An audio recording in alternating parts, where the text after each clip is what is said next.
po nakaligtas sa baha, pati ang isang ospital sa Maynila. Ang emergency room pinasok na ng tubig. Live mula sa Mendiola sa Maynila, may report si Joseph Morong. Joseph, bago yan ay update muna tayo. No? Kanina lamang ay walang patid yung pagbuhos pa rin ng malakas na ulan dito sa Maynila. Bandang alas 8 yan kanina. No? At sinasabayan pa yan ng kulog at pagkidlat dito sa area na to sa Maynila. Nandito tayo nakatayo sa may Mendiola. Kaya yung baha ngayon dito sa may Mendiola, sa may Recto, Corner Legarda, ay mukhang wala ng pag-asang humupa pansamantala ngayong gabi. Tapos tama ka, yung UERM na nabahana noong Bagyong Ondoy noong 2009 ay hindi na naman nakaligtas sa panibagong baha ngayong araw. Sa Aurora Boulevard, sa may San Juan, malakas ang pagragasa ng tubig galing sa umapaw na San Juan River. Nilubog nito ang ilang barangay na nasa mababang bahagi ng kalsada. Ang mga rescue team galing sa lokal na pamahalaan sinusundo na sa kanilang mga bahay ang mga natrap na residente. Lampas tao na ang lalim ng tubig. Si akala namin uupa. Nung bandang huli ng umaga at madaling araw, umupa na siya, wala ng tubig. Ngayon lang umaga, yung talagang lumakas na. Abot na yung sahig namin, yung second floor. Nandun na yung sa second floor namin, may tubig na eh. First time ba nangyari ba? Kasama ng Undoy. Undoy, ganun din. Ganun din kami ng Undoy. Ganito nakalalim yung baha dito sa may Aurora Boulevard, ano? At pupunta natin yung UERM kasi sinasabi medyo naabot na ng baha yung emergency room.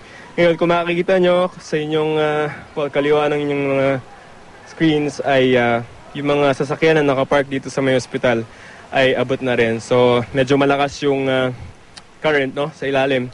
Yung tubig galing daw yan sa ilog dito malapit sa may Aurora Boulevard. Pagdating namin sa ospital, ito ang tumambad sa amin. Halos hindi mo na makita ang emergency room dahil lubog na ito sa baha. Umaga pa lamang daw ay nilamon na ng baha ang emergency room. Naagapan namin lahat ng gamit. Itaas na namin. Yung ibang mga pasyente? Doon naman, ayos naman sila. Third, fourth naman sila. Ang compound ng mistulang isang lawa na. Lubog ang cafeteria. At ilang mga opisina sa ground floor. Sa labas ng compound, tambak ang mga sasakyang binaha. Parang naulit nga lamang ang nangyari sa UERM noong 2009 nang bahain din ito sa kasagsagan ng Bagyong Ondoy. Basag yung salamin. Bakit nabasag? May mga pumasok na mga tindahan doon. Nakaanod dito eh. Pero may ilan pa ring walang choice kundi suungin ang baha dahil may pasyente sila sa ospital. Wala namang puknat ang ulan kaya ang tubig lalong lumakas. Ang mga residenteng ito nagtali na ng mga salbabida para magamit sa rescue. Ang mga na-rescue naman ay dito sa San Juan Gym dinala. Lampas 300 pamilya ang nagsisiksikan ngayon sa gym. Kulang sa pagkain, damit at pansapin na matutulugan lalo na para sa mga bata. Wala kaming kumot. Ito lang sa pinamin. Kumot at saka mga lumang damit.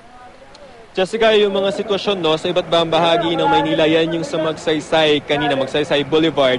Hindi na rin nadadaanan yan ng mga sasakyan. At ito naman ay yung sa may Nagtahan. Kanina ay na-stranded na yung ilang mga sasakyan doon sa may Nagtahan Bridge dahil mataas na ang tubig dyan sa parteng yan. Ito naman ay yung papunta ng Palasyo, sa Malacanang Palace, papunta sa Mendiola. Mataas na rin yung creek dyan ay halos kapantay na ng kalye. Tapos yung sa may University Belt, ito yung area ng La Consolacion and San Beda ay lubog na rin sa baha kaninang hapon at malamang ngayon din sa mga oras ito as we speak. Update lang dun sa UERM, ayon dun sa PNRC or Philippine National Red Cross ay nangailangan yung UERM Hospital ng diesel para dun sa kanilang mga generators at naibigay naman daw yun. Although kung may extra kayo ay pwede yung ipadala sa UERM. Ngayon, dito naman sa Mendiola ay tumigil na yung ulan pero nandito pa rin syempre yung mataas na level ng tubig baha. At ito yan yung papunta na yan if you're going to Pan, right? Ay papunta yan ng Legarda at yung mga wala nang nakakadaan na maraming sasakyan dito. Yun na lang mga tricycle o kaya mga pedicab ang nagpupumilit na dumaan kahit medyo lubog na sila, as you can see. At brownout din sa area na yan, Jessica, sa mga oras na ito. Okay, ang nakakabahala, Joseph, ay itong mga ospital na naapektuhan ang operations dahil sa baha. Kasi kung may mga emergency tayo, may mga sugatan sa mga ospital na ito dadalhin. Kaso sa nakita natin sa UERM, and I understand even UST Hospital, yung mga emergency room niya nasa first floor. Paano pa kaya itong mga ito? Maming sa UERM talagang medyo mahihirapan kung kailangan i-access yung emergency room kasi hindi na talaga siya ma-access. Ngayon, ang sabi kanina sa atin is yung mga pasyente naman nila is nasa mga 3rd and 4th floor.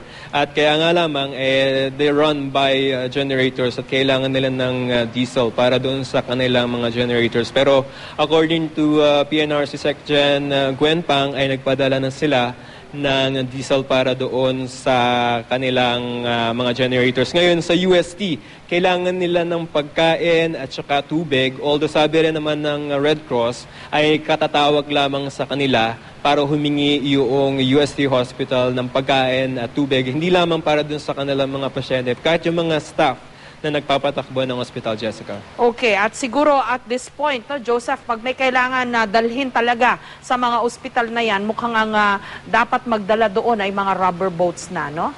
Or pwede rin naman sa ibang malapit na hospital kasi medyo mahihirapan talaga in terms of access kasi yung mga areas dito sa Manila, talagang mahirap din makalusot para doon na makarating doon sa UST or sa UERM Hospital. For example, doon sa UERM Hospital ay umabot ng medyo halos hanggang dibdib yung tubig baha dyan. So medyo delikado if they are going to risk it, Jessica. Okay, maraming salamat. Ingat kayo dyan, Joseph Morong.